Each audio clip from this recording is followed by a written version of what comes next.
Thanks for tuning in, guys. This episode is brought to you by Old Man Copper, Smoke Eater, Mustache Wax. Literally smells like a freaking house fire. Keeps you thinking about jobs all day long. Use discount code COPPER, COPPER, 10% off. Good dude. Check him out. Instagram, Facebook, website, oldmancopper.com. Thank you. All right. Welcome back, everybody. I have the privilege to sit down with Trevor Williams.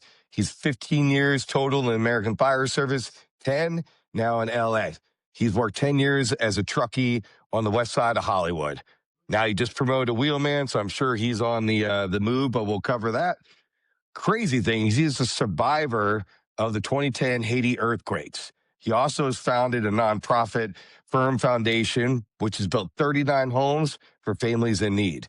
Trevor, being a good dude and everything else, is also trying to help us in the American Fire Service. He's the inventor behind the Williams key, which is why we're going to sit down and talk today. He's also co-founded Estate Fire Defense, a company focused on protecting communities through wildfire preparedness and home hardening solutions. It's a big thing in my region, especially in the state of Arizona. So we have a lot of those issues that spreads that whole West Coast. But with all that said, my brother, Trevor, did I screw anything up? Did I miss something? Is there anything when you add to your bio before we sit down and start talking about your crazy inventor brain and this Williams key, my brother? No, you pretty much nailed it. Thank you, Steve-O, for having me on. Been looking forward to this. You have an awesome podcast, and I love your energy and what you're all about and talking shop. So happy to be here. Very excited. Let's get into it. Perfect. Well, for the guys that cannot watch, right, watching this on Spotify and YouTube, but for the guys that can't watch, he's got a killer stash. And the reason why he's got a killer stash, just like myself, is remember we said in the very beginning of that bio, he's a truckie. So we will begin on to the truck end. With all that said, all right, so we start talking about truck work. We've had a couple really fucking solid truckies on the last several episodes between the truckie, Colin Ward. We had freaking Mickey Farrell, freaking New York City Fire Department. So you're like, these guys are the best of the best, the cream of the crop. So with that said, part of that truckie work, and these guys talk about, is the swag, right? So the swag when it comes down to being able to do things that not all the companies on the fire ground can do, or maybe just aren't very good at it or don't have the expertise. So with all that said, is that kind of where the Williams key came from? Like when it came down to, hey, let me look as badass as possible in front of my friends? Or where did this brainchild even start? Because if I was to invent something, it's going to be exactly what I just said. I want to look fucking badass in front of my friends. So where were you at? How'd you kind of get to where you are? And then please explain to the guys, especially the ones that can't see, what is the Williams key, right? And then what can it do, my brother? No problem. So it started with humble beginnings. I would love to say I had swag right out the gate, but I came from a background as a finish carpenter. And as a finish carpenter, I was installing doors and locks all day long, thousands of them, not thousands a day, but over the course of the time I did it. And I kind of came to have an x-ray vision when it comes to doors. And that's great for a fireman, but I wasn't a fireman yet. So I was working on my craft as a carpenter. I would make tools. Sometimes we'd get locked out of stuff. I'd make things to get into those. And I knew how to pick locks and bump locks and all the wazoo tools and stuff I knew how to use or I would learn about. So it's always been a passion of mine, being able to take care of doors. And there's a time and place for breaking them down as a truckie. Absolutely. I love the irons, and I have an original Hugh Halligan sitting over here in my corner and stuff. No, you don't. Hold on. Stop. This is a shit that you need to tell me before we hit record, brother. Come on, man. That is like, are you talking about a gem? So Holy you can hell. see All his right. So insignia let on it there, AMDG. let it settle for a second, just so the camera is all focused. I want to make sure everyone that can see this gets a chance to see this, because that's rare. That is amazing, dude. I love it. So yeah, I'm really into this. If I'm ever very wealthy, I'd probably collect them. But Yeah. I only have one right now. Anyway, yeah, there's a time and place for all those tools, and I pride myself in my skills with the irons and the rotary saw, chainsaw, all that stuff. But I do have, it irks me a little bit when a door gets destroyed that doesn't need to, or we're at the wrong location and we bust in Granny's door and now she needs a new door and the fire was across the street. Right. So where the Williams key came about, I was new on the job and working at this truck house, West Hollywood, Firehouse 8. And Firehouse 8 is one of the largest LA County fire stations as far as personnel goes. 13 members per shift and 70-year-old station. So very traditional. We have a 3-story pole. It was the first truck in all of LA County. We got it in 1950. It's not the same one, but we did have the first truck in the county. And we run a pretty special configuration. So we have 3 light forces in LA County, which is a truck followed by an engine, usually a 2-person engine. And all the trucks were 4-man, except for ours. We have a 5-man truck. So with the light force configuration, it's a total of 7 people. So when we show up, I don't know how it is in other places, but my assumption is that's a lot of people showing up for truck work. So everybody knows what they're doing. We train a lot. We are fairly busy, and we're like a fine-tuned machine, and we take pride in that. Anyway, I was new on the job at this truck house, and I had these special skills that like I didn't really want to let on right away, just because I was new and I wanted to be humble and do the right thing and not stand out too much, but be good at my job, be good at my craft, and just going through the motions, right? But eventually, it kind of became known that I knew a little bit more about doors and locks than I was letting on, and they kind of started letting me just do my thing when it came to getting into doors. And before long, I was pulling out this what's now known as the Williams key, but a crude version of it that I made out of a square, and I was using it a lot. We have a lot of apartments in West Hollywood and a lot of gates, and this tool is great for gates. And what it does is it bypasses the strike on typically outward swinging doors and opens it without doing damage. And for your visual listeners, Perfect. We get to see it. See if I can put it against my arm here. Oh, that way. There we go. So There you go. it's got a blade on one side and then like a shove knife style on the other. And this is a solid version. There's a folding version. There's a triple XL version. So all different sizes. And typically people like to be able to hold it on their person. So the folding version is one of the most popular versions. However, it is limited a little bit because there's a sliding nut on it, and that allows you to fold it out. But that can get in the way on certain applications. But it gets you into most stuff that you're trying to use it for. The standard version, which is just that solid piece, is stronger and cheaper, and I would recommend that over the folding version if you have space for it. So we see like engineers, wheelmen and stuff like that, they'll hide it behind their seat and kind of do their size up as they're rolling up. And if they think that's something they need to grab, then they grab it. I'll see, we have a medical side for LA County where everybody is trained as an EMT. And then we also have paramedics. So what I've seen a lot of people do is hide it in their medic box and it's just always there. And those are kind of the calls you want to use it for anyway, because it's not a fire. You don't need to bust down the door. Urgency factor is not always there. But if you break the door, now you're dealing with a headache. Whereas if you can just open it gently without doing any damage, that's way better and sometimes faster too. So having it in that EMS box is great, and it's just always there if you need it. You know, you put down the box to try and open the door, and you're like, oh, it's right here in my box. Pull it out. So that's kind of where it started. People saw me using it, right? It was just for me, and only I would use it because only I had one. And I started getting asked, "Hey, man, that stupid tool you got, can you make me one?" You know, nobody ever wants to give a compliment, right? So I was like, okay, yeah, it takes me a while to kind of grind it out of metal, but I'll make you one, you know. And I made one, I made two, and before long, everybody kind of wanted one. And I was like, all right, this is taking a lot of my time, and I'm just being nice because I'm the new guy, but I don't have a lot of time to be doing this. So I reached out to a fabricator, see if they could make me a small batch of like, I think like 20 of them. So I did that, threw all those away, and then it just took off. Because Aids is a big house with lots of people coming and going, lots of people working overtime shifts. It was getting a lot of eyes, and then those people would leave, work other stations, use it. And, you know, we've got thousands of firefighters in LA County. So it started getting around. And then I was getting hit up left and right. And I decided like, okay, let me just start making these, you know, to improve the fire service and improve, you know, like us getting in and causing less money to the department from doing damage. And these are like it is a faster entry method when it works.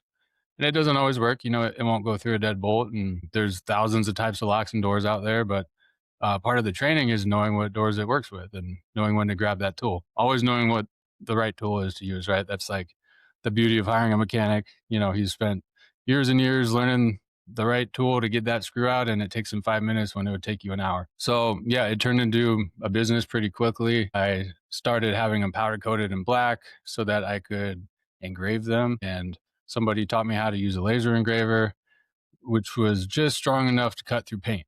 Fire service, we love our custom stuff. So putting people's names on it, people's departments. You mentioned Colin Ward earlier, so I did one for the truckee, right? That's his handle. I Yeah. sent him one, and we speak from time to time. And it started like really getting popular once like social media got involved, right? People would use it, send me a video, I'd post it, and then it just took off like crazy. And I think the thing that pushed it the most was like the hate comments, right? Like, oh, that could be used by a burglar. Like, why would you like show the public how to use this and this and that? It was always an argument, but those comments would generate views and make it trend, right? So I was like, "Well, yeah, bring it on. Let's argue about this and let's have a discussion at least." And my argument was always like, criminal is not going to necessarily want to pay for this. Brick is cheaper to break a window or a crowbar, and they probably have their own tools. They've been doing it longer than I have, so it's never. I've sold about 60,000 of them at this point, and I've never had like a bad like the police has never come to me and be like, hey, you need to stop because we're seeing an increase in crime or anything like that. It's never been left on the scene of a crime, and if it has, like, it's never been brought to my attention.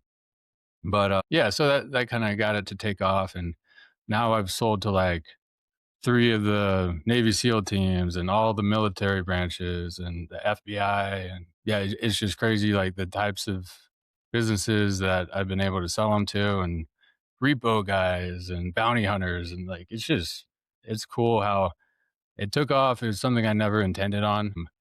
And then hearing kind of the rewarding part where I'd get the stories of how it was used and how it would impacted somebody, where somebody opened a door fast enough to catch a full arrest and make a save, or somebody opened a door and saved a guy from jumping out the window, or whatever it may be. But, and then I was like, okay, I'm working hard at this, just trying to keep up, but stuff like that makes it rewarding. And, um, I've dedicated a good amount of my life the last couple of years to getting these tools out and talking shop with guys and training. And I go out of my way to like, hey, let's talk about the door you had trouble with. Send me photos, send me videos. Let me break it down for you and explain how this may work with the door, or maybe it won't.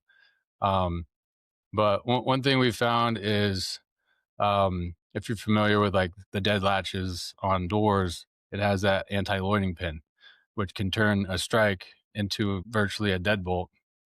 So the biggest thing people have a problem with is defeating that, because when that loading pin is engaged, it turns into a deadbolt and you can't use the Williams key on it. So we found you can gap it a little bit with maybe a flathead screwdriver or an aluminum wedge and give yourself just a little bit of space to get that pin to disengage. Then the Williams key will work on it.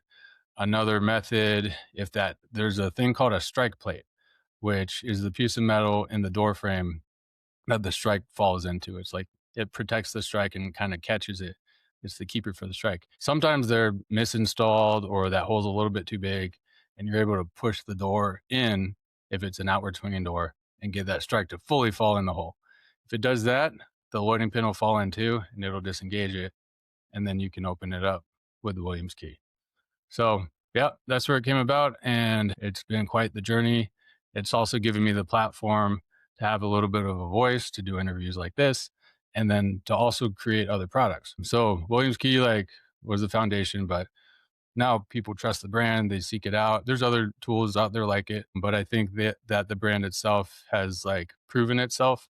So people go out of their way to get a Williams Key, and now I make wedges and other door entry tools. And if it wasn't for the Williams Key, they'd probably go find a wedge somewhere else. But because I make them, people trust the quality and want to try it out. And so I've had a lot of success with stuff like that too. Like I make door hangers. So after you enter into a building, if nobody was home, let's say a smoke alarm is going off, um, it's unnerving to come home if you're a homeowner.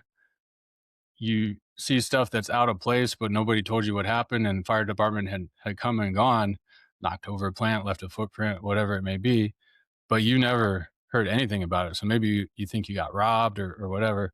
So I include these for free with all the purchases. And it's like a little note hanger saying like, hey, 911 entered your property. We fixed this problem. We broke your window, whatever note you want to leave. And then they feel better about it. So some departments will pay for these and have them customized with their logo on it, but it's just another one of those simple kind of dumb things that I came up with that is very useful and it serves a purpose. So that's where it's at. Well, dude, so I mean, still talking about the Williams key for a hot minute here. So, what was it? And I know you went through a gambit of different ways that it works, but what was it initially invented for? Like, what style door? Bathroom door? Because so in my tool compilation in my pockets, like everyone does the hey, what's in your pockets? One of my things is a shove knife, and I Mhm. know that your tool, the one end is basically a shove knife. And I only have that for those. Hey, my son locked himself, my 3-year old son locked himself in the bathroom. Like, we know these calls. We go in and we're Right. trying to literally provide zero damage if possible. Is that where it kind of started? Is that was the initial intention? Can you just kind of march out that, brother? Yeah. So the short answer is no. I made it to get into doors that had an anti-vandal plate. So Mhm. sometimes you'll see this piece of metal that covers up the strike on an outward swinging door. If that piece of metal wasn't there, you'd be able to see the strike and use a shove knife, just the handle part that you carry in your gear. But because that metal plate's in the way, as long as it's not a full door one, this blade can slip behind that plate and still toggle that strike and open the door without doing damage. It's like it defeats another security measure in addition to just the shove knife and being able to see that strike on like a lower security door. So these work best on gates or yeah, it really shines when there's an anti-vandal plate covering the strike on an outward swinging door. That's always my go-to when I see that. They do also bend by design, so you can bend them into a J hook for a double panic door. It's yeah, only double panic because single panic, your jam is going to be in the way. You won't be able to reach around. But on the front of a commercial building where you have the double glass panics, you can bend it, reach around, use it just like a J hook or I don't know if you do much elevator picking, but kind of like an elevator top pick, the same way you would use that to open a panic door as well. Yeah, so that's where it shines. But people send me videos using it all sorts of different ways, like sliding windows. They've been able to get in. Sometimes you can activate Mhm. the release sensor for the magnet on doors with it. Stick a glove on it, push it through.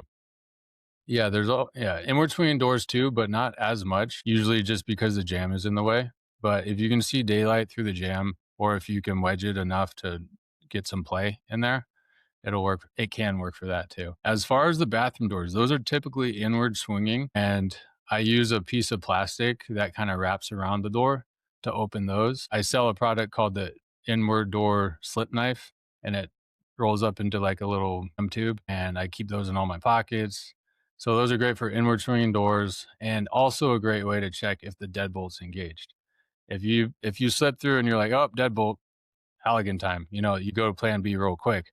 But if you slip it through and you're like, oh, they forgot the deadbolt, let's keep going. And then you go down to the strike with enough manipulation, a lot of times you can get that door open still without doing damage. So yeah, that's kind of where it came from. And the inward door slip knife and the Williams key together are a great combo because now you're tackling like both inward and outward swinging doors. And as far as deadbolts go, I've found that about half the time people don't use them.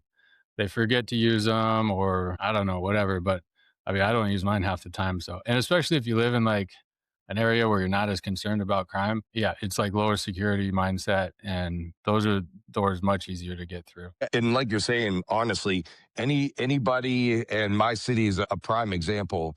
We have areas of my city that are it's extremely expensive to live in, and they're very nice houses. And then we have the exact opposite in another section of our city. It is demographics are this different, but locking is also different. Like you're saying, McMansions that we'll run into are typically pretty easy to freaking open up because of exactly what you just said. Like they're not throwing a deadbolt, and on top of that, if a guy is throwing a deadbolt every night, he probably has another lock on top of that too, some sort of clamshell on the very, very top or whatever. Mhm. Or you're like my wife that locks every freaking door with a deadbolt. But that, and again, prior to meeting her, I'd never seen anybody do that. Like used to do garage doors part time forever. And it was funny. Nobody except for garage door guys and my wife for some weird reason, but no one locks the interior garage door from the attached garage because everyone thinks, hey, my garage door is closed. I'm good. So it's just funny. Nobody freaking locks that door. When you start talking about home security and everything else. So we've thought, depending on certain types of issues and things like that, if we can cause minimal or no damage by releasing one of the plastic pieces on the top panel of the garage door, then pulling the latch and opening the garage door that way, but it gets us thinking when we don't have access to Knoxbox keys, that's been a hot topic on my podcast recently because we've been talking a lot of forcible entry and realizing that's kind of when we lost our art for forcible entries when Knoxbox keys came around because guys like us, exactly what you're talking about. It kind of hurts my heart that we decided to go to a Knoxbox key system, which is the smartest thing ever. But I couldn't imagine with technology and society and platforms now, like the magical interweb does, if we didn't have access to truckies would be coming up with all sorts of crazy equipment to open up these, either highly fortificated doors or any sort of commercial doors and things like that. We would probably have so much more because we don't have to do that anymore. It's like, hey, where's the Knox box? Open it up. All the keys are updated, bam, bam, bam, and we just open doors and then resecure them. So it kind of takes away all the little nuance for things like that. But then we run into, and this is just my opinion, in the American Fire Service right now, on that legit like low emergency. Grandma fell. She hit her life alert, right? She's Mhm. waiting for us to come in. We're there. We're right down the street. Not an emergent situation, but now we're like, hey, how do we get in? You're like, shit. And then tools like exactly what Trevor's talking about, the Williams key. So I love the fact that they're out there everywhere. And I never thought of it. And I'm telling you, I'm actually gonna talk to the guys back at my place.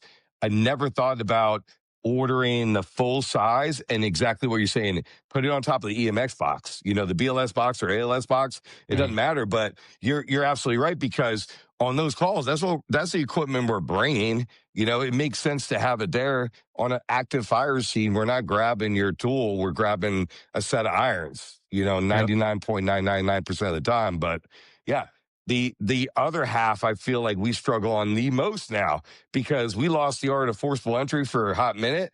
We've lost the art and I'm curious on what your verbiage is because I struggle for the correct verbiage. So forcible entry, right? We're applying force to enter that thing. What would you call like what we're trying to talk and do about and what your tool does?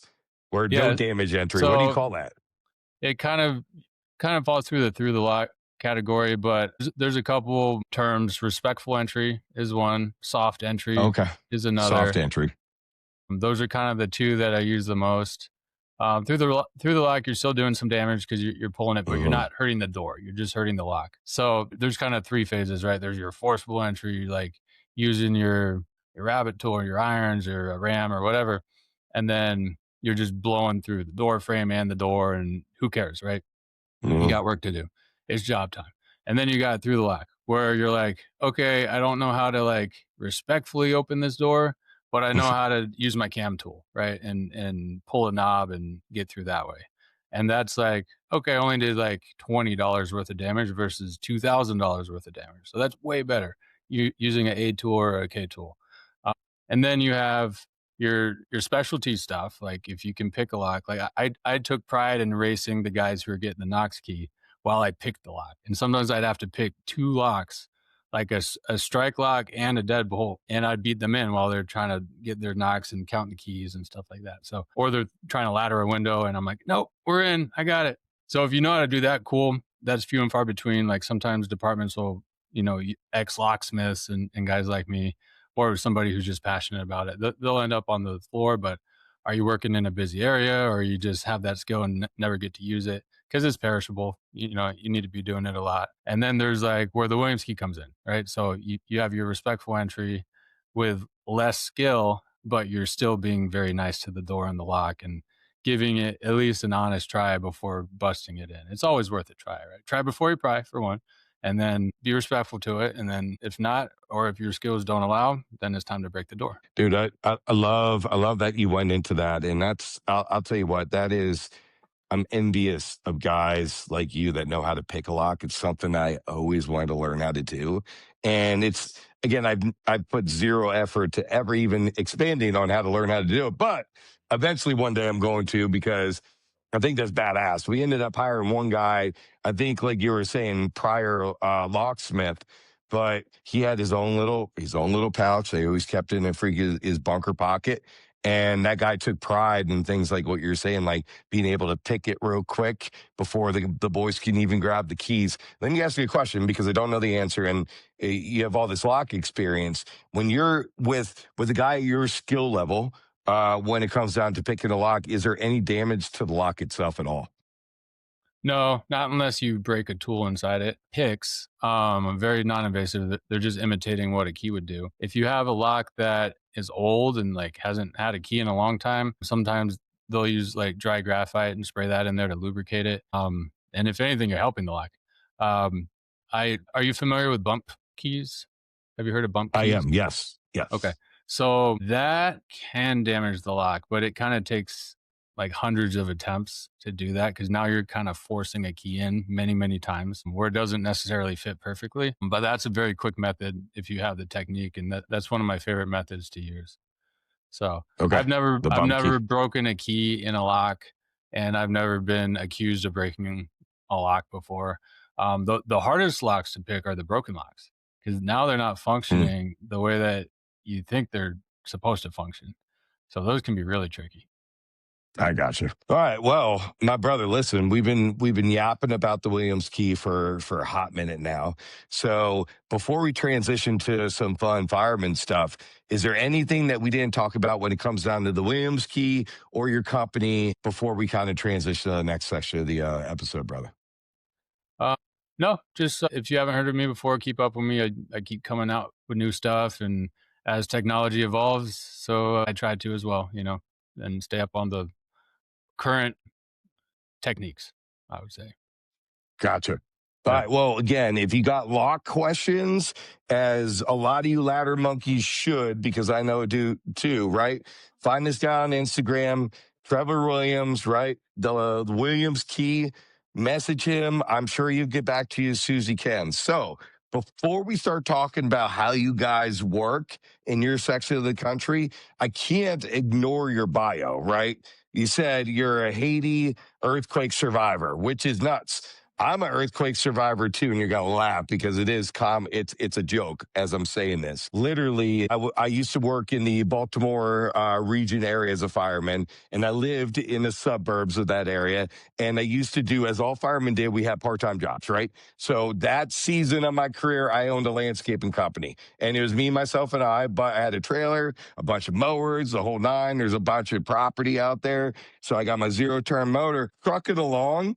And all of a sudden, I'm thinking that my mower is broken or breaking because it's clanking, it's moving all over the place. And I'm like, what in the world? I'm like, no, I'm like so upset. And then everything stops and it cleans up. And I'm like thinking, like, was that bad running gas? Like, what the fuck was that? And then people are pouring out of their house like, you feel that? You feel that? And jokingly, like, at this point in social media, people were posting pictures of like a lawn chair knocked over and said, survived the quake of. But so we're talking legit earthquake. that you experienced? First of all, why the fuck are you in Haiti, right? Number one. And then, holy shit, like, were you a fireman back in the day at that point? What did you experience? What'd you do? If you don't mind giving us the Cliff Notes, my brother, because that's got to be a fucking Netflix docu-series, I bet. Yeah, lots of good questions. It's a little bit of a long answer, but I think everybody will be pretty interested in hearing this because it is a very unique story. Um, and kudos to all those earthquake survivors out there. I'm sure most of us are an earthquake survivor, but this one just happened to be very devastating. So this was January 10 or January 12th, 2010, and this is a 7.0 earthquake. It lasted 39 seconds long in the evening, and it killed 300,000 people, left a million more homeless. One of the largest natural disasters of modern history. Like I'm not even sure if there's been anything since then that has killed that many people. 300,000. But 9/11 is 3,000. You know, this is 100 times that sort of devastation. Not to take away from any of that, but just a lot of people died. But to give a little bit of my background and how I ended up there, we'll start there, and then I'll tell the story of what I experienced. I grew up as a missionary. So I was born in Virginia. When I was 4 years old, we moved to Africa, and my dad worked for World Vision, which is a large nonprofit organization. They specialize in emergency relief work, clean water, digging wells, building houses, doing education. A lot of people have heard of World Vision through sponsoring a child. I don't know what it is now, but it used to be like for $1 a day, you know, you can sponsor a child, feed them, send them to school. So if you had heard of World Vision, that's probably why. Anyway, we went to Africa, and at the time, the country we went to was called Zaire, and it bordered Rwanda. We were there during the Rwanda genocide. So if you've seen Hotel Rwanda, that we were there while all that was going on. So we lived bordering a war zone. And at 4, I was hearing, you know, bullets hit our gate at night and land on the roof at night, and military presence and a lot of stuff I didn't understand at 4, and my parents tried to protect me from it, but there's still some pretty vivid scenarios that I remember from just being very young. And eventually we had to move to South Africa to evacuate out of Zaire because it got too dangerous. We lived in South Africa for a year. South Africa was bad for different reasons. It had heavy gang influence, and we found out later the house we got so quickly was because the family before us had been slaughtered in their home. So we got to move right in behind them, and we had little panic button necklaces, but I don't even think they were connected to anything. Just like a false sense of security. We didn't even have phones, so I'm not sure what it was connected to. But did South Africa for a year, and then back to Zaire, which had changed its name because of the war, to the Democratic Republic of Congo, which is what it's now known as today still. So yeah, eventually it's just presidents being overthrown, like the whole country is in turmoil, and we had to leave Africa, flew to Connecticut to recoup, was there for a few years, and then eventually ended up moving to the island of Haiti. Before the earthquake, nobody had heard of Haiti, but it's a island, it's part of the island Hispaniola, which is attached to the Dominican Republic. Lots of people have heard of that. 565 miles south of Florida in the Caribbean. So we went to this island that nobody had ever heard of before, and it was just as bad as Africa. It was worse actually. It was a more condensed version of Africa. Haiti is the poorest country in the Western Hemisphere, and it was just civil unrest and same thing. We had a wall with barbed wire around it and a guard dog and bullets hitting the walls and the roof at night, and most kidnappings per capita in the whole world. Like it was a crazy nuts place to live in. And I was there as a teenager. So now I'm like 13, 14, 15 years old living there at like this uh, important part of my like adolescence, you know, growing up where you're just trying to figure out the world and not knowing each day if I was going to survive. Like that's kind of a different way to grow up, which is why I'm probably now a firefighter with no soul. But it makes you grow up really quick. And I saw all my friends, you know, I had friends who didn't show up to school and like got kidnapped. We had friends who got killed. And so it was a very rough environment. Eventually, the same thing, it got too rough to live in, and we had to evacuate out of Haiti. from Haiti. I live in Southern California now. We moved to Southern California. I finished up my high school, joined the Explorer program, decided I wanted to be a firefighter because I wanted that exciting adventure that I'd grown up in my whole life, and I wanted to continue helping people. So I started down that path. And as soon as I was 18, my family left me and went back to Haiti. So I was stuck out here by myself, and that's where I had to learn to hustle and work all these jobs, learn construction, learn carpentry, and I was on my own. So 5 years after I moved out of Haiti, I just decided it was a good time to go back to Haiti to visit my family who was living there at that time. So I just happened to go back the week of the earthquake, a few days before, and I was not a firefighter yet. I was trying to build my resume. One of the things I was trying to get out of that trip was working with the United Nations to help with a new fire program that they were starting. So I was just became an EMT. I had some fire science classes. I'd been an explorer for a little bit. I knew enough about firefighting to get in trouble, and I felt like I could share a little bit of my knowledge and get a little resume boost while I was out there visiting my family and visiting Haiti, where I used to live and came to love. So I got out there. My interview was during the time of the earthquake, on the day of the earthquake, with the United Nations. And it was a formality. It was just supposed to be like, hey, we already know you're coming, but you need to come do this process, get your badge or your ID or whatever, and then we're off to the races. So something in my soul told me do that interview early. So the day before the earthquake, I was like, hey, I'm already here. Why not? I don't want to waste my time or anybody else's. Let's just do the interview a day early. Let me see if they can take me. So I called them up. Hmm. Hey, do you mind if I come in and do that interview early? I got some time right now today. They let me come in and do it. I went good, got the blessing. Had I had been there the next day, I would have died. Everybody in that building died. 300 people died. The building collapsed.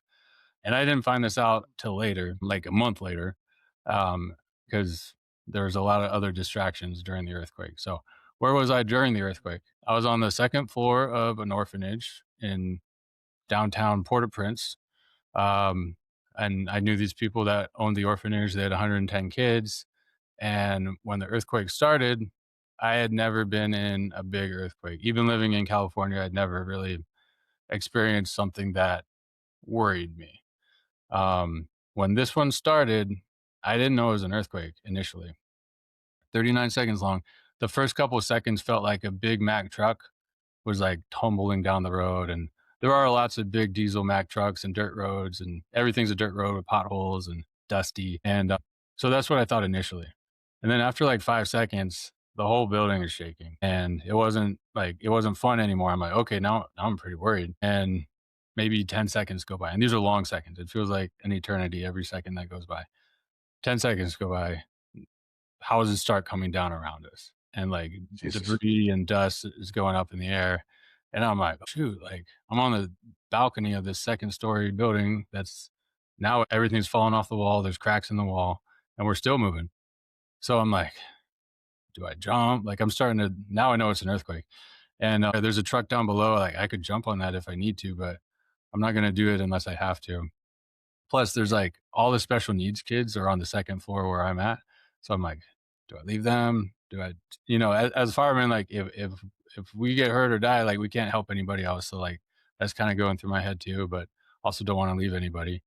So a million thoughts all at once as this is happening, and you're getting like, it's like, maybe you do or don't, but like time kind of slows down when you're like about to die. So like a lot of things go through your head, and all the synapses are firing, and you're like, your light's flashing before your eyes. So this continued for another 29 seconds. And luckily, our building did not collapse. It was like one of the only buildings that didn't. And the wall collapsed, and a bunch of kids were sitting where the wall was, like not too long ago, eating their food. No, none of the kids died. All 110 kids were fine. And as soon as it stopped, we all got out of the building, carried all the kids. They've like extra special diseases in Haiti that you never see here, or that are very rare in the US. Like hydrocephalus is one. You may have heard of it, but it's extremely rare in the US. And it, these kids will have like heads 2 or 3 times the size of our heads because of like drainage issues and stuff that gets corrected in the United States doesn't get corrected there. So there's a bunch of kids like that. they look funny and they don't live long, and it's really sad and stuff. But these kids had to all be carried out and like taken care of and extra special like tending to and that sort of thing. So we got all the kids out, and now I'm snapping into like fireman mode where like I need to go help, need to go save people, and but I'm also realizing like there's 110 kids that need help here too, like, and we're gonna have aftershocks. So we got kind of in like a collapse free zone. That's what like went through my head as the safest, because there's a building here, there's walls here. Like if something were to fall now, like we need to be like sitting on the ground and safe. So we just managed the crowd there, me and the other adults, and I could just hear screaming and wailing coming from outside the walls. And I was like, man, I really want to go help, but one, my family doesn't know where I am. Cell phones now don't work. And I don't know how bad this was. Like I'm like down in the city and it's like dusk. So we're not getting news, we're not getting any information. I can't see anything that happened around me. Was it isolated to like our square block? Or is it the whole country? Is it the whole world? Like I have no idea, no information. So I just sit there and wait. And I was like, yeah, I think probably my dad will come try and find me because he knows where I am, and I'm going to wait for that. So eventually he does show up. It takes a couple hours. Now it's like very nighttime, very dark.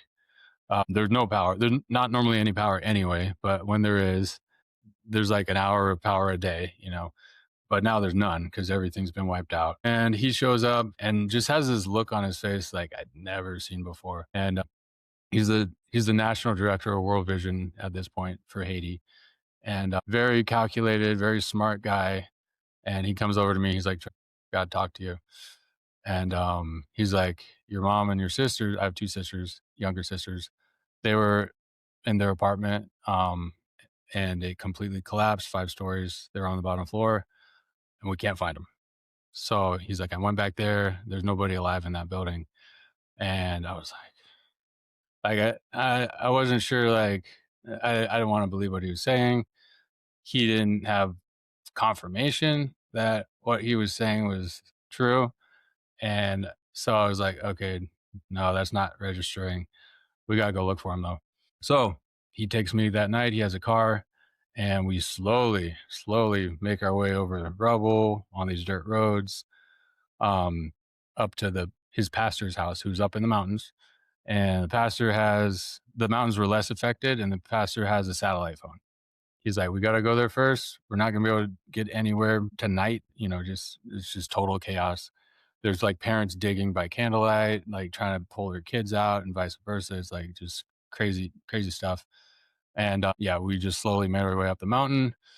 Aftershocks are hitting 5.0 aftershocks, which like we hear about a 5.0. We get those here, and they usually don't cause damage. But in Haiti, it's like unreinforced concrete stacked on top of each other up a mountain, and just no building codes. And like, so even these fires are devastating. Like they were taking down more houses, that the houses that were barely hanging on are like now collapsing and stuff. So it's still really dangerous. And hundreds of these happened over the next couple of weeks. So that night, get up the mountain to the pastor's house. He lets us use his satellite phone. We call home. We're like, hey, we don't know anything, but we can't find my mom or my two sisters.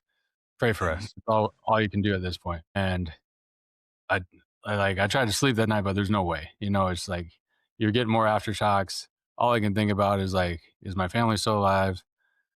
If not, like, can one of them still be alive? Just trying to bargain and stuff, and like trying to process it, but like really never felt like that in my life.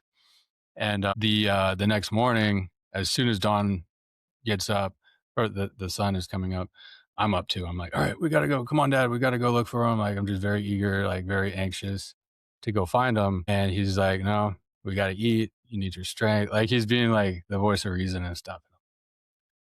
Okay, and so we're eating, and he like starts talking about funeral plans, like while we're eating. And I was like, dude, what the heck? Like he really believes they're gone. I'm still in disbelief, but like I had to get up because I was starting to like break down a little bit. And I walk over to the window, and it's my first time seeing the city in the daylight. because it happened at night. We came up the mountain. Now I have a vantage point looking down over all of Haiti Mm. from the mountains with the sun coming up, and like the whole country's on fire. And there's just like headers everywhere, smoke, it's leveled. You can hear wailing. The sun is like piercing through the smoke. And I'm just like, oh my gosh, like this is way worse than I thought it was. And that's when I like really lost it. It was like such a vivid memory. And I realized like this country just got totally rocked. And I still don't know the devastation, but I'm like, dude, a lot of people died here. Like it looks like everybody died. It looks like it's just completely gone. So I gathered myself. We grabbed what we could and started heading down the mountain to go dig and go see what we could find. And on the way down, I was just kind of like making eye contact with everybody who had just been through the same thing that I'd been through. And like a lot of people were just covered in debris or bloody or like limping. And there's people walking up the mountain, people walking down the mountain, holding suitcases, holding clothes, like nobody knew where to go or what to do. Most people had lost their houses. And this was before this happened already. As I said, the poorest country in the Western Hemisphere. So these are already like super devastated people, but very resilient. And yeah, so I was like making eye contact and I look different than they do. But we were like all brothers and sisters at that moment, you know, we had all experienced the same thing. So I felt a connection there. And we eventually made it down to my dad's office, the World Vision headquarters, and we stopped there to like get shovels and water and whatever else we could find. And there was like a big commotion when we got there, and they're like, "Hey, your family's here," and we're like, what do you mean? Like, don't mess with us." And as we like came in the front gate, they were like hobbling in the back gate, and it was my mom and one sister, and they're like holding each other covered in debris, bloody, like beat up, but alive. And like we ran over to him and held him and stuff. And I was like, oh man, my youngest sister, like, what happened to her? And then somebody else brought her over and she was alive too. And I was like, gosh, that was the craziest feeling ever, going from like thinking you lost, you know, the most precious thing to you to getting it back and getting a second chance and stuff. So yeah, I usually get choked up here, so gotta gotta wrestle through it. But very, very powerful moment. And for me and my family, it's something I think about every single day still. And praise God, you know, that we got that second chance. So we kind of recouped, and they needed some medical attention, but they're all like pretty good, you know, all things considered. And my youngest sister, she couldn't see; she had a bunch of debris in her eyes and stuff, but they're all good now. Like they've all gotten all the help they need and PTSD therapy and stuff, and they're recovering and they're good. They're good now, but they haven't been back to Haiti. They're in Connecticut. They've gotten reestablished there. But we got them to the U.S. Embassy later in about it took us about a day to get to the U.S. Embassy to get them evacuated, and the Air Force took them home. Along with they were getting out U.S. citizens, and I was like at the U.S. Embassy with my family and my dad. I was like, Dad, I gotta stay. Like the family's good now. Like you take care of them, but I need to stay in Haiti and help. Like I just got my EMT. I have like search and rescue training, fire training. Like I'm in the perfect spot to help. And he did not question it for a minute. He gave me the car keys. He's like, "Yep, you're right." I was 19, by the way. We never discussed my age. So, um, 19, just trying to get on with the fire service. So I stayed in the country for 3 more weeks, and it was just a crazy, crazy ride. Like every day, even that night, I slept that night in the U.S. Embassy. They wouldn't let anybody bring any of their belongings on the Air Force plane, so people were just leaving their bags and stuff. And I got a backpack and just loaded up stuff that I thought I would need for who knows how long. And I woke up to somebody like pulling my backpack away from me and stealing it. And I woke up, took it back, slept on top of it. And then next day I went to the World Vision and just started. I was like, where can I be the most effective? And they saw me how they saw my dad, because my dad was the director. They're like, Mr. Frank, you're Mr. Frank too, you know, and obviously not like not even an ounce of like the experience that he has. They're like, yeah, here, you're in charge. And I'm like, no, no, no. But I ended up being in charge of food distribution, and that went horribly. We all almost died. We drove this truck full of like supplies out to like give all these people that needed it, and we just got ransacked. And like Yeah. people fighting and pushing and pulling stuff out, and we had to like, let's go, let's go. So I was like, just get out of here if you can, you know. And they're driving off with people hanging off the truck, and me too. Like I'm trying to like hold on, and I was like, all right, next day we need an egress and an entrance, and we need security, and that needs to all be protected, and we need order. So we tried it again in a big football soccer field. They call it football over there, and a little bit better, but went south. So I was like, all right, I've almost died twice in the last 2 days, actually 3 times in the last 3 days. No more food distributions like that. And I ended up joining up with a private search and rescue team. We went around pulling body parts out. We didn't find anybody alive. The department I work for now, LA County Fire, has an international search and rescue team, California Task Force 2. They came down, they found, I want to say it was either 11 or 17 like saves that they dug out. And some of these saves were like weeks later, like really good saves. I ended up bumping into LA County Fire at the US Embassy that first night. And I had lost everything that I had other than the shirt on my back. But I was wearing an LA County Fire shirt and an LA County Fire hat because I was an explorer at the time. And I was proud of being an explorer. And I just packed that with my things. And I happened to be wearing that day. And I saw Task Force 2. So we're separated by a fence. I run over, get their attention. I was like, hey, County, can I join up with you guys? I know the language, and you know, I was here for the earthquake and trying to pitch myself a little bit. And they're like, nope, sorry, kid. We're here with FEMA and OFTA and like all, you know, all this red tape. And I was like, man, I can't believe we're halfway across the world together and you're not gonna let me help. So I was a little bitter about that, but in my head, I was like, all right, one day I'm gonna get hired by county, then I'm gonna get on that team. And eventually I did. But it's a different story. So to finish up my time in Haiti, I just jumped around being as helpful as I could. And I ended up working for a helicopter team for about a week. And that was the good way to do food distribution and the most fun.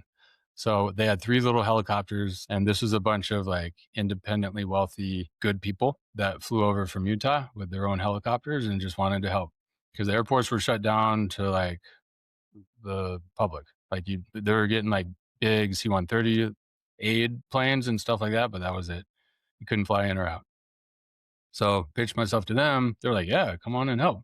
So I flew in these helicopters for a week, and it was like I'd jump out with a 50-pound bag of beans and a Rambo knife and rip it open and dump it. People would come out of the woodworks. Helicopter would take off. I'd jump in it. So much fun. And then they hired the Dominican mafia to like protect us at a baseball field at night. So we'd fly over there at night, sleep there, and then fly back to Haiti the next day, which is like a 30-minute helicopter flight. Also worked in the University of Miami MASH hospital tent. They had 3 of them that they set up at the airport, and they were just like emergency surgeries and just helping as many people that were getting dropped off by the truckload. And on top of like all the people that got squished and amputated arms and stuff like that, all of most of the prisons broke open. So all those people were loose. And the people that go to Haiti, that go to prison in Haiti are like, it takes a lot to get into prison there. So there's some really bad people on the streets. So we're getting like GSWs coming in, and people are still getting murdered because of these people that are out on the loose. And there's no food, water, and gasoline because of the earthquake. The grocery stores collapsed. So there's like all this extra tension because people are hungry. The people at the collapsed grocery store market still hired security to shoot people on site that were trying to like pull food out of the rubble. So it was a mess over there. But I got to work at this hospital with everything coming in, and I had gone back to the collapsed apartment to see if I could find anything of my personal belongings. Like I didn't have my wallet or anything. And I found my wallet. The rubble had already been looted. They found my wallet, pulled it out, took the money, but left the cards and stuff. So you're familiar with the National Registry EMT? It's like the little you get if you become a EMT and get certified. So I just gotten that like a few weeks earlier. I was very proud of it. Worked really hard to get it, and that was in my wallet, and it was like bashed up and stuff because rocks had fallen on it. But when I went to the hospital, they asked for that. I was like, no way. Okay, cool. I actually have it. I pulled it out of the rubble. Give it to them. They look it up. There's a number on there. And then they're like, all right, cool, you're a doctor. You just do whatever you can to help. And so I was like, not malpractice stuff, but you get to do a whole lot more in a third world country in an emergency than you would in the United States. And I was helping with these amputations, like holding the leg while they're cutting the bone and stitching it up. And I helped with an eye removal. I learned how to start IVs there. They would let me push meds under their supervision, like do all this stuff I'd never get to do. So that was neat. But I was getting burnout quick. Like you go until you drop. There's just unlimited amounts of work. I was sleeping on the ground, eating MREs, getting up, doing it again, doing it again. And eventually I was like, I can't do any more hospital work. I'm going to go find something else to do. So I did one more thing before I went home, and it was rubble removal from wells. So all these wells had kind of had rubble collapse on them, and these are the water sources for whole villages. So these people aren't getting water, and I got to help dig and get clean water for these villages, and I felt like that was effective. And eventually, I felt like it was time for me to go home. I'm like, and again, listening to my heart a lot, because this whole adventure has been like, I kind of had to like be in the right place at the right time and survive. And I felt like that was very important to me being over there. Like in the beginning, I mentioned I hadn't been back there in 5 years and just happened to be there the week of the earthquake. So it seemed like all this was intentional. So I was like very careful to kind of like listen to my heart, when it came to decision making. And I was like, it's time to go home now. And everybody's like, well, you're not going to get to go home. Like the air- airports are closed. Like there's no flights coming in or out. I was like, oh, I made some friends at the airport. Let me see how far I get. I was determined. And I was like, no, this is the move. Like I need to go to the airport. So I go to the airport, and my goal is just to like keep walking until I find a plane. And there's people still there, but there's no public like transportation going on. So I walk through security, don't get stopped, keep walking, keep walking. I keep going until I'm out on the tarmac. And there's people in tents waiting for a plane. They've been there for weeks. They don't know what they're going to do other than just stay there. And within 30 minutes, somebody had come up to me. They said, hey, we have one extra seat on our private flight. We thought we should come talk to you. You want to go? And I was like, well, yeah, I don't have any money, but I don't even have a passport, but yeah. And they're like, don't worry about it. You can make a donation. It was like MAF, Mission Aviation Fellowship, which is, I don't know, they take donations. So I was like, yep, sure, why not? So within 30 minutes, I was on a private charter to the Bahamas, refueled in the Bahamas, and then flew to Florida, where I like got to go back in the United States with no passport, no cell phone, no money. And so the whole time I'm worried about this, but I'm like, everything's kind of going my way. Like I think it's going to work out. And same approach, like going through customs and security in the U.S., they're checking people's passports. When it came time for me, they just like didn't stop me from walking through. I just walked through. And so now I'm in some random city in Florida with no cell phone, and it's starting to rain and it's getting to be nighttime. Borrow a cell phone, call my dad. Hey dad, I'm back in the US. This is like a month after, or 3 weeks after leaving each other. And he's like, okay, try and get to this other airport by tomorrow. I'll pay for your flight, and then you can go home. So I saw a van, hopped in. I was like, hey guys, I explained my story. They're like, oh yeah, we're going near that airport. I take this free shuttle with them. They're like, hey, if you want, you can stay in our hotel tonight, sleep on the floor. And I was like, perfect, I'll do that. Next morning, free continental breakfast, free shuttle to the airport, and then got on my flight and went home. So it was like the way was paved for me. Like it was meant to be. So that's my Haiti story. Jesus Christ. Like, I wish I knew all that ahead of time. We would have dedicated the entire episode just for that. Holy, what a fucking experience. And then now you're a fireman, right? With the boys that you saw overseas, which is crazy. And you might not know this answer, and I'm asking just because I'm drawing a blank right now.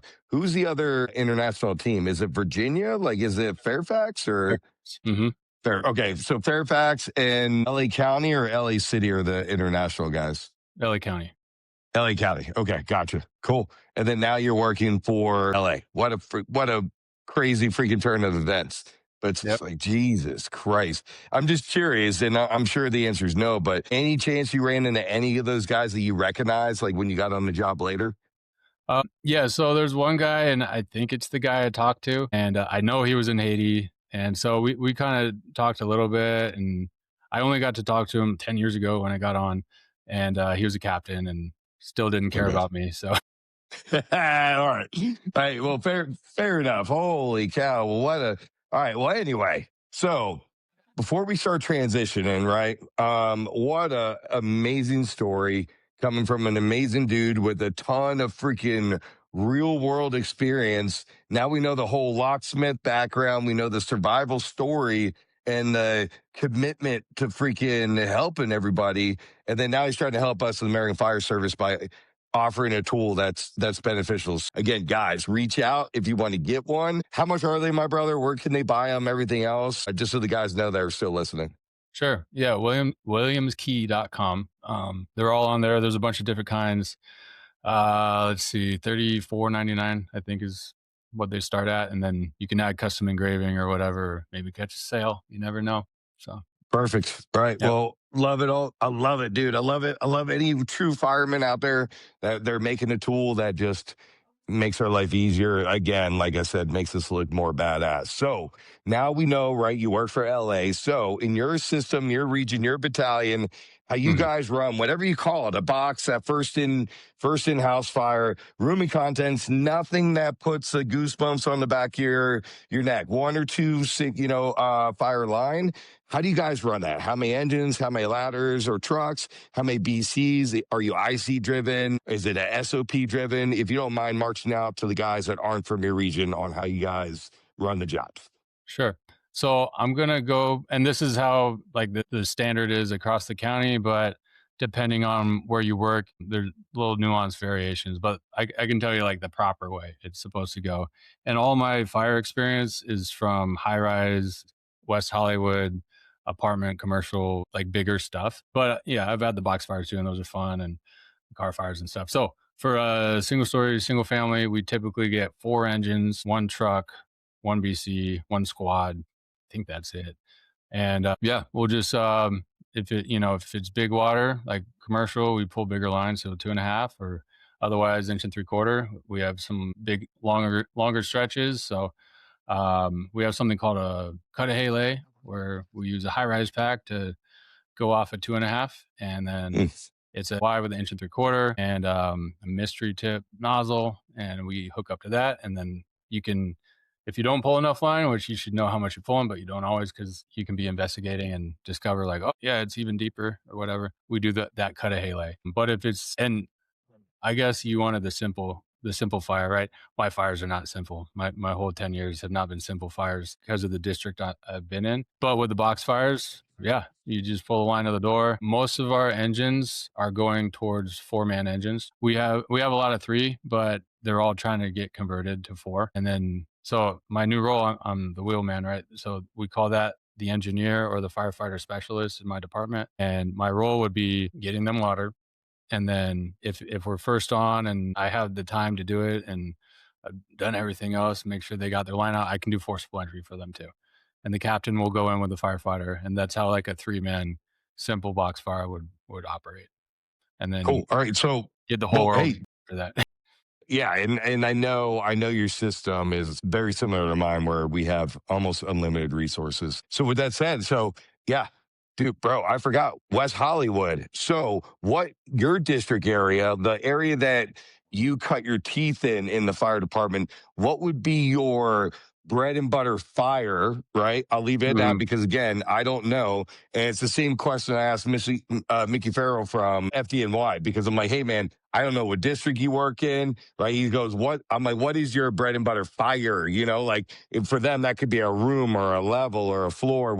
So for you guys, please explain what a, quote unquote bread and butter fire would be. And then just march it out, my brother, because we don't get a chance to have a lot of high rise talks and mid rise Yeah. talks on this podcast yet.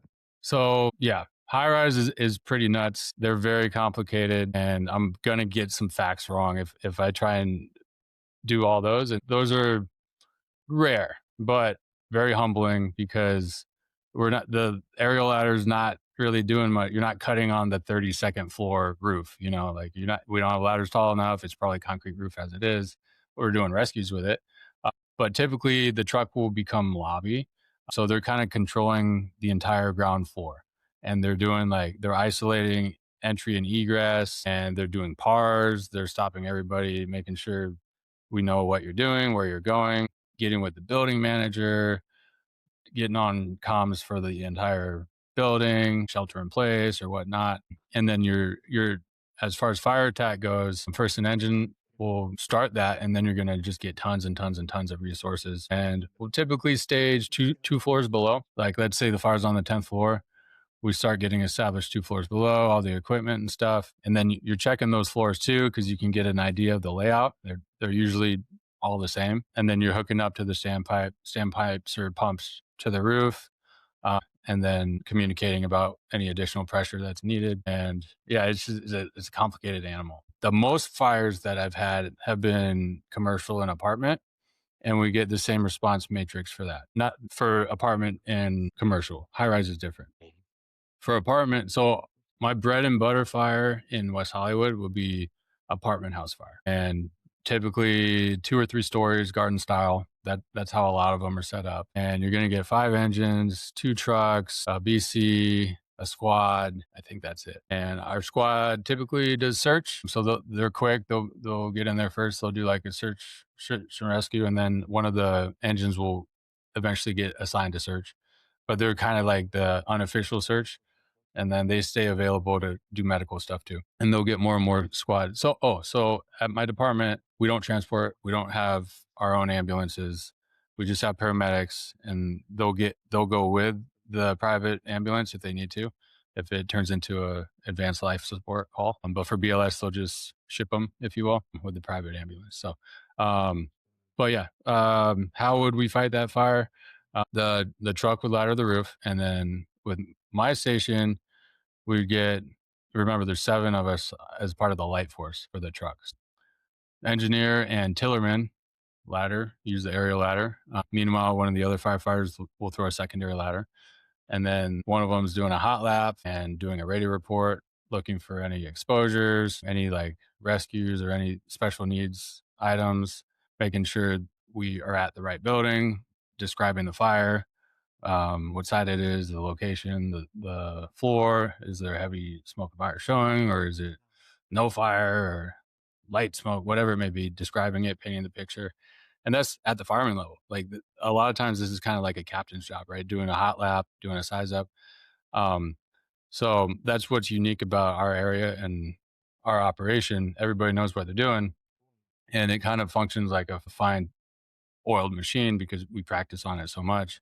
And we also get a fair amount of those calls. So as far as your ventilation goes, we do vertical ventilation. We'll sound out, the engineer will sound out, and then he'll stand back, he'll be safety. And if we have seasoned truckies usually at my station, so we know what we're doing on the roof, one guy will cut, take the hook, communicate with fire attack, punch through, and see if they have good relief or not. Looking for change, getting most of the feedback from fire attack down below.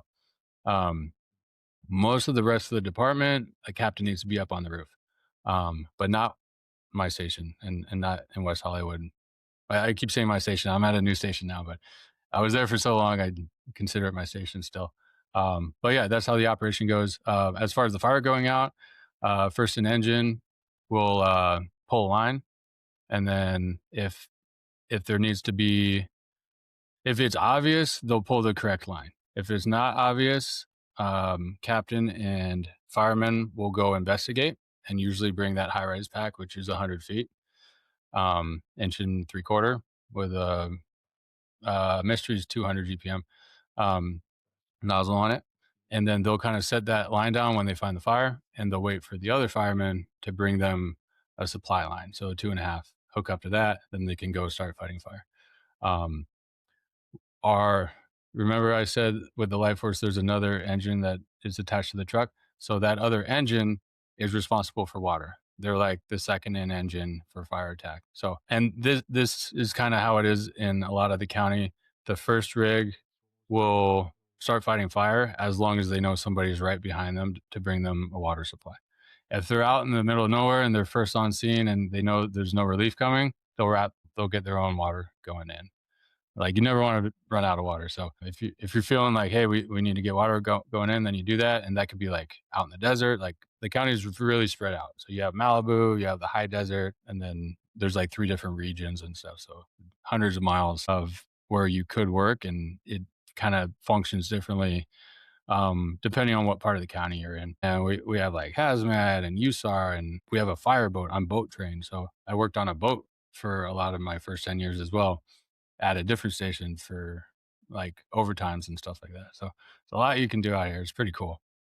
It sounds like you said, it sounds like an amazing department to work for. And just to clarify, so, and I'm pretty sure I'm right on this, but correct me if I'm wrong. But for the guys that kind of got lost in the sauce for a second, squads for you guys are 2-man pickup trucks, right? For the most part, Yeah. paramedics, and they go, okay. Mm-hmm. It's like rescue guys, like basically an ambo crew, but they're not transporting, right? Yep. So they have their turnouts or SCBA, I'm assuming a compilation of hand tools, and they're going in just as in front of the engine company or to support them. Is that how you guys work it? Yep. Yep. They'll do Okay. that. They're kind of like cowboys sometimes. They're not supposed to be, but it happens a lot where they'll grab a line, they'll go fight fire real quick, or they'll go make a Right. save real quick. They kind of fit in where they can until it's time for them to be assigned to like patient care. So they're trying to do I as much gotcha. as they can without getting too committed. Before getting treatment. Right. Yeah, exactly. And then if you've ever seen the show Emergency, those are paramedics, and that's where the paramedic program came from. And that first episode was filmed at AIDS. So there's a lot of history at that West Hollywood fire station. I think there's been like 4 shows. There was one before that called Rescue 8, and then there was Emergency. And then I was there when they filmed LA Fire and Rescue, the first episode of that. I'm in it and stuff, and my shift. Yeah, there's just a lot of cool history when it comes to that place. That's I mean, that's badass. Like thing a lot of you've had experiences throughout, I mean, throughout the world right now that a lot of guys haven't had a chance to experience or ever will just by freaking sometimes dumb luck being in the wrong place at the wrong time or the right place at the right time to kind of depend on how you look at it. But so I feel like we know the why now, why you became a fireman. I mean, you marched out an incredible I have the privilege, I'm going to use this word very loosely right now, to train the youth of the fire service right now. And I got guys that, I mean, they're living with mom, right? And they still haven't figured out how to make ramen noodles. And you're freaking in Haiti, right? At pretty much the same age ish, doing a fucking world of good. So I'm sure when you went through a hiring process, those guys were like, yes, picking up this motherfucker right now. You know, he gets it. So is there anything outside of what we've heard on top of the why of why you became a fireman that you want the audience to know, my brother? No, I think that part is clear. My process was not as easy as you may think. I applied to 60 different departments. I flew all around the country. I was very motivated. I probably did try the hardest for LA County because I did the Explorer program and I was local to there and I knew how they operate and I knew it was a good department. But it took me almost 7 years to get hired from the time I started testing, and I'm fine with that. You know, I gained a lot of life experience in the meantime. I stayed out of trouble. I treated every job I did as if I was a firefighter and took pride in my work. And even as a construction worker, I'd throw the ladder the same way I did it at the fire station. And I'd flake out my extension cord like I'd flake out a hose. And just like in my head, I'm like, I'm a fireman already. They don't know it yet, you know, but I am, you know. So it was Dude, in my heart. I love it. I love it. Guys that are listening to this that are either in rookie school right now or just got on the job or might be trying to get on the job and they're doing an explorer or cadet program, something like that. Take something away from what you just listened to with Trevor over here because it took him a long time. In our generation, it took a long fucking time to get hired compared to how it is now. So there's not a better time, personal opinion, to be in the American Fire Service. Again, my personal opinion than right now because the opportunity is everywhere. Remember, it was never this easy prior to. There's guys that you're either your senior firemen, your engineers, your pump operators, your captains, lieutenants, battalions, whatever, that fucking took a long ass time, went through a lot of shit to get this job. So again, respect the traditions that were laid down prior to you. Dude, What a fucking great story. What a great addition to the American Fire Service to have a brother like you, right? In what you've done so far just with your tool manufacturing and then your heart of service, definitely for sure. You know, like I said, LA's they got a good brother with you. But dude, I love everything you've done. So obviously you love the American Fire Service. Like you just said, you're doing so. I'm flicking out my extension cord like it is fire hose, right? So traditions, we are steeped in traditions, my brother. I know you know that. So it doesn't have to be a LA thing, anywhere in the country. But what's your favorite American Fire Service tradition? But more importantly, why? It's like, why do you love it so much? Okay, let's see. So I might say a few things. The one thing I like is this is a brotherhood now, brother and sisterhood around the whole world, right? And we have the American Fire Service, and we take great pride in it. And a lot of the rest of the world does too. So I like how there's always that connection. Like if you travel and stuff like that, you can always go into a firehouse, have a cup of coffee for the most part with these guys, and they'll treat you like family. So that's super cool. And you just have this like understanding, like we risk our lives for people, and we're cut from a different cloth. I would say like the true like red-blooded fire people are just like they're built a little bit differently, right? And you'll see a difference between actually I'm going to get into that a little bit later maybe with your next question. But so I like that you can like and be welcome into a fire station, and that's big tradition. I like cigar time, right? I like hanging out with the crew, kind of decompressing from the day. That's your family. You're spending at least a third of your life with these people, usually more. In my case, half my life I spent at the fire station. So that's what we razz each other all day long, right? We make fun of each other and all in good fun. But at the end of the day, that's when like the real talk comes out, right? And like I'm struggling with this or that, or like I'm dealing with this with my wife over a cigar. I love that those moments, right? Because those are like the sincere, true person to person talks, and and you're still in your turnout pant, your bunker pants with your rig, and like just taking pride in what you're doing. And we never stop talking shop either. So that's like it's more than a career, right? Or it's more than a job, right? It's a career. So it's like we talk about this on our. We're talking about it right now. Like we talk about it all the time because we love it. You know, it's just part of who we are. Um, I had one other thing. Oh, okay. One tradition that's specific to eights, West Hollywood, is when somebody promotes, we do a pub crawl, and we call it a bike ride. It used to be And bikes, but we call it a bike ride. I love it. Hey, wait, we're going to do a professional drinking event. We're going to call it a bike ride, right? Continue. I'm sorry. yeah. So it used to be a bike ride, but too many people were getting hurt, and it that so the events that we do off duty is what like that's when all the mending happens, right? If I had beef with somebody or whatever, maybe we can fix it over a beer or a fist fight, and but we're good afterwards, right? So our Christmas party, like we have a few events throughout the year, but the big one is probably our bike rides, where that's where like everything comes out. And we do this pub crawl, and we do it when somebody promotes, and like it is their bike ride, and then we pick a theme usually too. So they can be like, all right, for my theme, I want it to be WWF wrestlers, and then everybody dresses as their favorite wrestler, and we do this pub crawl in West Hollywood, and it's like a sight, right? Like it's just a mess, but it's so much fun. And I like have just such fond memories over the last 10 years of I've probably been on 20 of them, right? And you know, we did Armenian theme and Mexican theme and the wrestler and rompers and 80s, like just whatever theme you want to come up with, as long as it's something we can all figure out how to do easily. Like, all right, yeah, cowboy theme, you got it, let's go. So You made my fucking year. Granted, we're only a couple days into the year so yeah, far. Even though when this episode airs, it'll be a little bit later. But I love when I get to hear a area specific tradition because like the theme, like the bro theme and stuff. I love it. Right? You know, no one's ever said that before.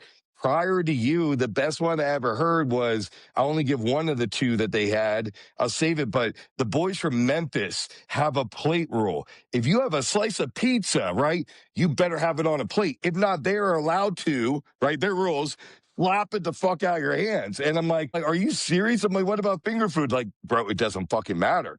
They're Yep. like, that's the rules, right? They're like, the only exception to the rule is they're allowed to do popcorn in a coffee filter. But like, I love the fact that like you guys have those house traditions, right? And thank you for sharing that, dude. That's fucking great. Like nothing builds the brother and sisterhood more than exactly what Trevor just said. Those niche traditions. And again, why I love the American Fire Service so much because of the traditions. And then when you get to hear these area specific or even house specific, dude, it's so fucking good. I hope the guys are still listening. Just remind you of a feeling of maybe something that your house does is no other job out there has what we have, brothers. Like it is fucking special. So, bro, thank you. Thank you so much for fucking sharing that.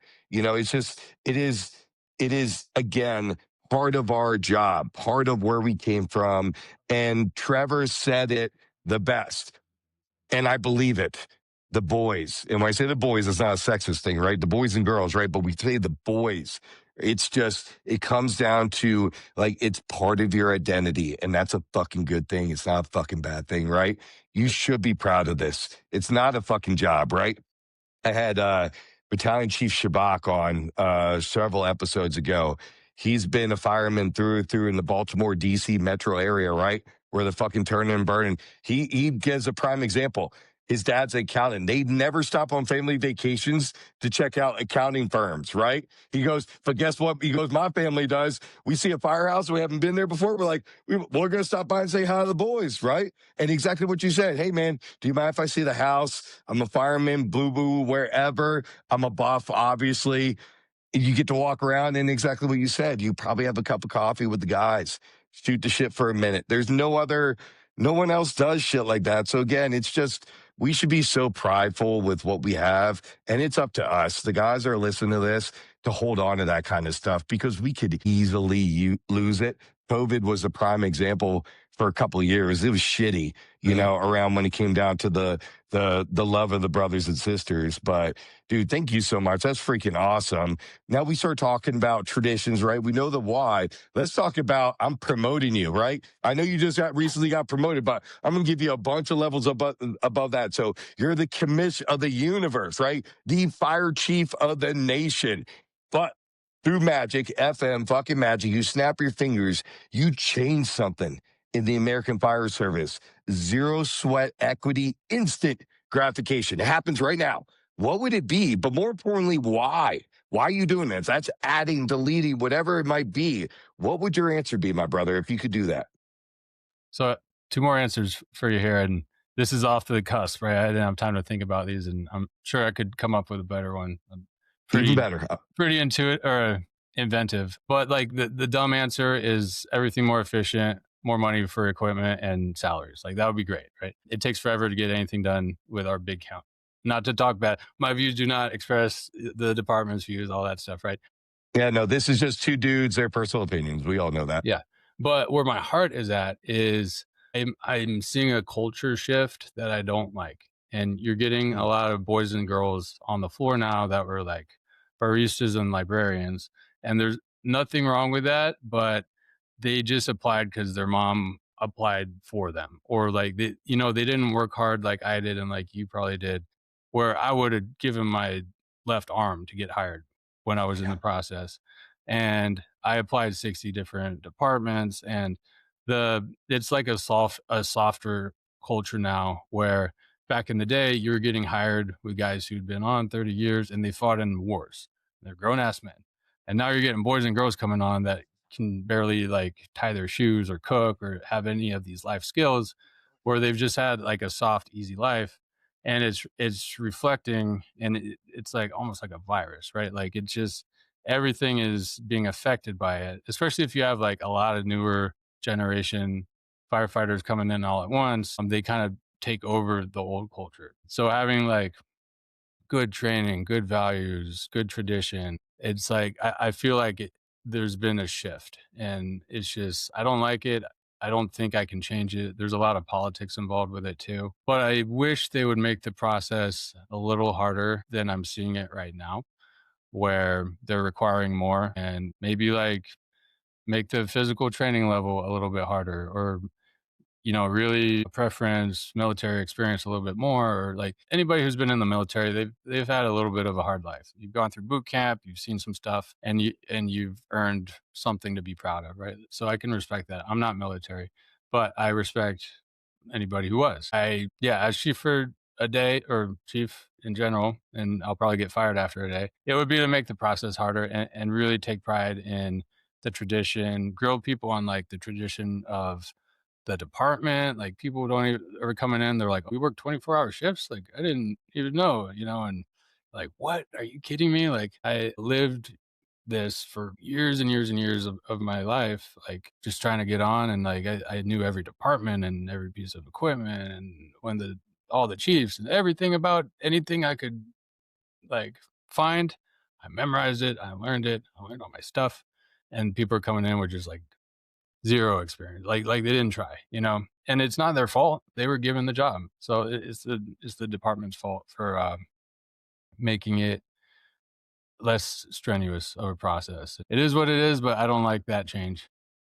So you would make the process more difficult. So you hit a couple heartstrings on mine. So my current position is I'm a captain at a regional training facility in my area, in my state, right? And we have the opportunity to train 11 different cities. So even though the city I work for might not even have a recruit in that academy, I'm there. That's my job right now for the next 2 years. So I take great pride in making sure that people understand that walk through my academy, that we are the final part of the hiring process. And I make it very clear for exactly what you're saying. And we have got heat over the last 2 classes just to kind of share with the country, because I know everyone is in the same boat that you're in and I'm in too. Even though we are both on the West Coast, we're in different states, right? But the guys in New York, the guys in Connecticut and Rhode Island and Florida are all feeling the same thing. And this is what the problem is. Again, personal opinion of this guy, that when the bugles get crossed and they add a lot to your collar pin and you go up to the admin level, you forget the fact that we do not have the same candidates that are now applying for the fire service that when they got hired, the chiefs, right? When you and I got hired, right? That we had to go through. My region, exactly what you said, the average time to get hired was 5 to 7 years. From the day you said, I got my CPAP, my EMT, I'm ready, right? I'm getting all my classes in. I want to be a fireman. Let's go, right? And we're interviewing them, we're applying. It is not the case anymore. Prime example. We're getting ready to start an academy. By the time this airs, we might be in week 1 at this point. So it's right around the corner. But with that said, day 1, minute 1, we will have all of them in the auditorium. Again, X amount of cities. And we'll ask them, stand up. What's your name? How old are you? Why did you want to work for whatever city that you're now here for, right? And how long have you been testing for? Prior to it was, hey, man, I was a cadet with city of whatever. I've been trying for 4 or 5 years. I got my EMT 7 years ago. I was a Boy Scout. I was prior military. Boom, boom, boom, boom, boom, boom, boom, right? And no shade against the guys getting hired now because, again, like you said, they got the job. But now it's like, yeah, bro, still live at home, 19 years old. I got my EMT in May. Now we're talking it's January, right? I saw you guys were advertising on Instagram, so I think that'd be pretty cool. Right? And I know you laugh, motherfucker, because I know you have the same dudes, right? Yep. And hey, the guys in New Hampshire have the same fucking dudes. The guys in Minnesota have the same fucking dudes. Everyone that's still listening understands I am speaking the goddamn truth right now. So, but with that said, and I'm curious on what you think about this because, again, this is just my personal opinion. I also dislike the transition of what society has done to people's brains on, hey, if I really want it, I can do it. Bullshit. It's not the case. Not everyone can do this job that we're doing right now, but it is our job. And I take great pride being at a training facility to say, hey, if you don't meet the standards, right? Sorry, the end, you are not graduating this academy. And we've gotten a lot of heat over the past year, I'd say, because of that, because of how many people have not successfully completed the academy. So what happens is they come back and they say, hey, Jeff, or not Jeff, fucking Jesus Christ. Hey, Steve. Hey, Trevor, right? What are you guys doing wrong? Are you being too aggressive? Are you being too mean? Right? It's like, no, we are holding them to the same standard that you got hired for. I got hired for, right? The times haven't changed. The candidates have changed. So we're trying to tell these guys now that, like, hey, city of whatever, let's take a big city in Arizona, Phoenix, city of Phoenix. If you want to successfully graduate 50 guys and gals out of this academy class, you should hire 65 because we're figuring out 25%, 15 to 25% are not the candidates that we were all talking about, right? It will not be successful. But guess what?